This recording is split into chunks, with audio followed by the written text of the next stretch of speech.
강원래와 김송 부부를 보면 정말 대단하다는 생각이 듭니다. 불과 얼마 되지 않은 인생의 수많은 사건과 사고, 엄청난 경험을 하게 되니까요.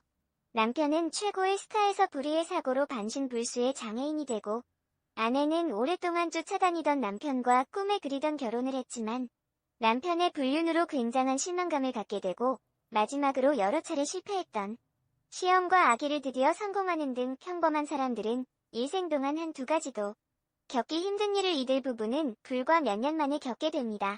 강원래는 1969년 12월 21일 경상북도 포항에서 태어납니다. 올해 나이가 46살이죠. 노년초등학교, 언북중학교, 경기고등학교, 강릉대학교 산업공예학과, 디지털서울문화예술대학교 연극영화과. 강원래는 1990년 현진영과 아화로 데뷔합니다. 당시 대한민국에서 손꼽히는 춤꾼 중에 한 명이었죠. 그리고 1996년에 고등학교 동창이자 아화의 동료였던 고준엽과 함께 클론이라는 댄스 그룹을 결성하면서 한국과 대만에서 엄청난 인기를 얻게 됩니다. 당시 강원래와 고준엽이 댄스 유행을 주도했다고 해도 과언이 아니었죠. 강원래의 배우자 김송은 1972년 12월 22일 생입니다. 올해 나이가 43살이죠. 1996년 콜라 1집 앨범 모기야로 데뷔. 김송 종교, 기독교, 두 사람은 첫 만남부터 예사롭지가 않습니다. 김송이 겨우 중학교 3학년의 미성년자였을 때 나이트클럽에서 만나게 되니까요. 강원래, 송이를 처음 클럽에서 봤다. 당시 중학교 3학년이었던 그녀는 어머니와 함께 왔다. 김송의 어머니가 김송을 데리고 나이트클럽에 갔던 모양이네요. 고준엽 역시 당시에 강렬했던 김송의 첫인상을 기억하고 있습니다. 고준엽 김송이 외국인 친구인 줄 알았다. 마치 헬베리 같았고 너무 괜찮았다. 감히 말 못 걸 듯한 여성이었다. 그리고 강원래가 군대를 간 1991년 무렵에 강원래와 김송은 연애를 시작합니다. 강원래, 아내 김송과 1991년부터 연애를 시작했다. 군대 가기 전에 아내에게 사랑 고백을 하고 떠났다. 군 시절 아내에게 보낸 편지만 500통이 넘는다. 그때부터 이미 편지 말머리에는 내 사랑 송이, 내 안의 송이라고 썼다. 여기서 강원래와 김송 둘의 기억력에서 차이를 보입니다. 김송은 이렇게 기억하고 있었죠. 편지를 먼저 보낸 건 나였다. 강원래의 주소를 알기 위해 당시 강원래의 소속사를 찾아갔었다. 괜히 안 들키려고 고준엽의 주소도 함께 알아낸 뒤 고준엽 주소는 버려뒀다. 김송의 기억이 좀 더 구체적이네요. 아마 김송의 말이 맞는 것 같습니다. 강원래가 아내의 체면을 위해서 하얀 거짓말을 한 것인지도 모르고요.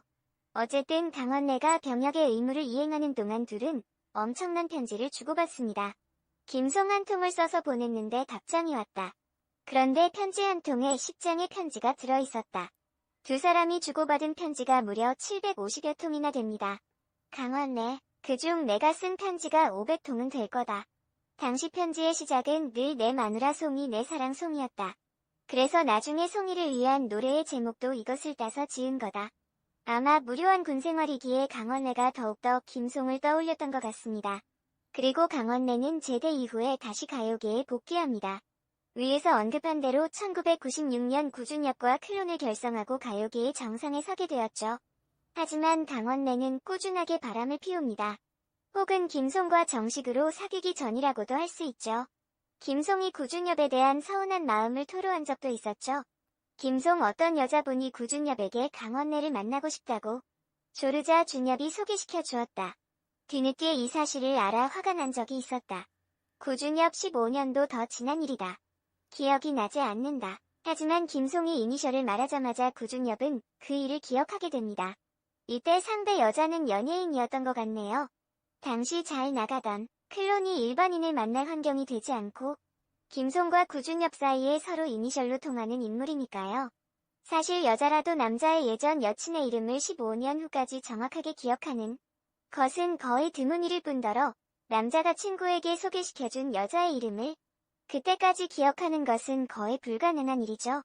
즉, 유명 가수나 탤런트이기에 항상 TV를 통해서 개샘김질할 만한 인물이라는 사실을 추측할 수 있습니다. 또한 강원래와 이하늘과의 삼각관계는 아주 유명하죠. 나중에 강원래가 라디오스타에 출연해서 이런 말을 합니다. 과거 이하늘의 여자친구와 삼각관계였다. 사귀고 있는 와중인 줄 몰랐고 여자분이 굉장히 세게 대시했다. 현진영과도 친분이 있었다더라. 나보고 현진영이 왔다고 숨어 있으라고 했다. 그리고 나중에 이하늘이 7집 붙이지 못한 편지라는 곡으로 강원래를 정면으로 디스합니다. 노래 가사 창문을 깨서 들어갔어. 순간 졸아있는 내 얼굴을 봤어. 깼어. 난 순간 돌았고 넌 튀었어. 그때 넌 정말 칼 루이스보다 더 빨랐어. 내가 형이라 부르던 사람, 그 사람과 이 세상 하나뿐인 내 사랑이 한 방에서 뒤엉켜 있는 그 모습을, 그 더러운 순간을 아직도 잊지 못해. 내가 좀 잘 나갈 때 마치 놀이동산에 놀러온 정신 못 차리는 꼬마처럼 이 여자 저 여자를 놀이기구처럼 갈아타 그랬던 내가 방송에 나와 그녀가 양다리였다라고 다시 상처를 주네. 가사의 내용을 보면 이하늘이 강원래와 애인이 뒤엉켜 있는 모습을 직접 목격한 것 같습니다. 이 사건 이후에 이하늘은 해당 여자와 3년을 더 사귀지만 어쨌든 당시의 순간을 잊을 수가 없었던 것 같습니다. 그렇게 강원래가 이런저런 사건 사고를 일으키지만 결국은 김송에게 프러포즈를 합니다. 김송 어느 날 스포츠신문 일면에 우리의 결혼설 기사가 났다. 당시 기사를 보고 나는 이제 결혼하는구나라고 생각하며 들떴는데 강원래는 부인했다. 그리고 2개월간 연락이 안 됐다. 그 시간이 정말 힘들었다. 이 당시가 바로 클론이 최전성기를 누리던 2000년 여름경이었습니다. 당시 4집 뉴 월드 활동을 하고 있을 때였죠. 김송 너무 마음이 힘들어 술을 마시고 연락을 해 강원래에게 다시 만나고 싶다고 말했지만 돌아오는 말은 시간이 더 필요하다는 말이었다. 그런데 며칠 뒤 김송은 강원래로부터 뜻밖의 대답을 듣게 됩니다. 결혼하자. 고 김송에게 프러포즈를 했던 것이죠. 김송 강원래가 그때 짐 챙겨 우리 집으로 와 같이 살자라고 말했다. 그래서 바로 짐을 챙겨 결혼 전 동거를 시작했다. 하지만 김송의 작은 행복은 불과 3개월 만에 부서집니다. 바로 강원래가 사고가 난 것이죠. 강원래는 2000년 11월 9일 낮 1시경 오토바이를 타고 가던 중 불법 유턴하는 차에 치이는 교통사고를 당하게 됩니다. 결국 강원래는 하반신 마비가 되는데 한때 정신적으로 무너질 뻔도 했지만 후에 재활에 성공했고 2005년 5집 앨범을 발표하는 등 다양한 활동을 하고 있습니다. 그리고 그 옆에는 항상 김송이 있었죠. 김송은 강원래가 반신불수가 되었음에도 그를 버리지 않고 항상 그의 옆에서 힘이 되어주었습니다. 집안일을 하면서 동시에 바깥일까지 하면서 돈을 벌어오죠. 결국 둘은 2001년 8월 혼인신고를 했고 2003년 10월 12일 결혼식을 올립니다. 그리고 김송은 시험관 아이를 얻기 위하여 많은 노력을 합니다. 폐암 말기 선고를 받은 김송의 엄마가 마지막 소원을 남긴 것이죠. 시험관 아기가 성공하는 걸 보고 눈을 감고 싶다. 결국 김송은 어머니의 소원을 들어드리기 위하여 배란을 유도하는 호르몬 주사를 맞기 시작합니다. 하지만 시험관 아기는 쉽게 성공하지 못하고 그 사이에 어머니는 세상을 떠나고 맙니다. 그리고 김송은 7번 실패하고 8번 시도해서 임신에 성공하게 됩니다. 7전 8기의 도전 정신으로 저 세상에 있는 어머니의 소원을 풀어준 것이죠. 그런데 김송과 강원래의 러브스토리는 이것이 다가 아닙니다. 사고를 당한 강원래가 정신을 차리고 제대로 된 신랑의 모습을 보여줬다고 생각하기 쉽지만 부인인 김송의 마음은 이미 피멍이 든 상태이죠. 김송 간증장애인 된 남편이 내 친구와 성관계를 했다. 말레이시아에 사는 저의 쌍둥이 남동생은 바람 사건으로 자책하며 칼로 자해를 하고 자살한다고 차로 전봇대를 들이받는 등 사고를 쳤고 알코올 중독에 빠져 한국에 나와서도 가족들을 칼로 위협하며 힘들게 했습니다. 공동체의 중보기도로 조금씩 길을 열어주셔서 생각지도 못한 입원 치료를 받고 말레이시아로 돌아갔고 지금도 노력을 하고 있다고 합니다. 동생이 한국에 있을 동안 옳게는 치료가 안 되면 어떡하나? 그동안 무능력한 남편의 뒷바라지에 딸을 키우느라 고생했는데 이제 와서 바람을 피우는 것이 억울해 이혼하겠다고 하며 매일 지옥을 살며 두려워했습니다. 남편도 저와 연애할 때 내가 믿는 건 내 사랑 송이와 돈밖에 없다고 했는데 제대 이후부터 가수로서 정상의 자리에 서기까지 그리고 교통사고로 장애인이 되기 전까지 7년 내내 바람을 피웠습니다. 장애인이 되고 나서도 제가 지방에 가 있는 동안 저와 친했던 동생을 집으로 불러들여 관계를 했다는 사실을 몇 년이 지나서야 알게 되었습니다.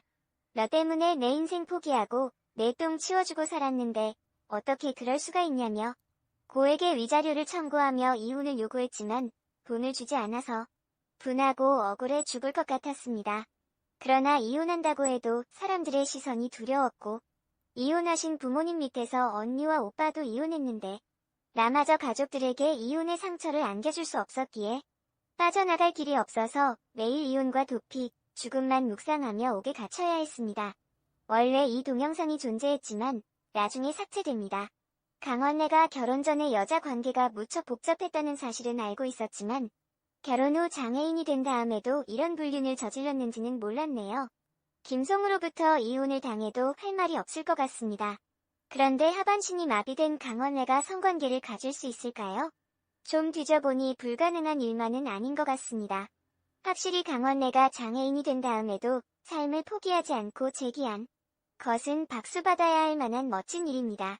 하지만 아무리 그렇다고 그의 도덕성까지 함께 포장해줄 수 있는 일은 아니죠. 아마 김송이 없었다면 강원래는 영영 쓰레기처럼 살았을 것 같습니다. 그런 남편을 일으켜 세우고 같이 사는 김송이 대단한 여자 같네요. 앞으로는 좀 더 행복하기를 바랍니다. 강원래와 김송 부부를 보면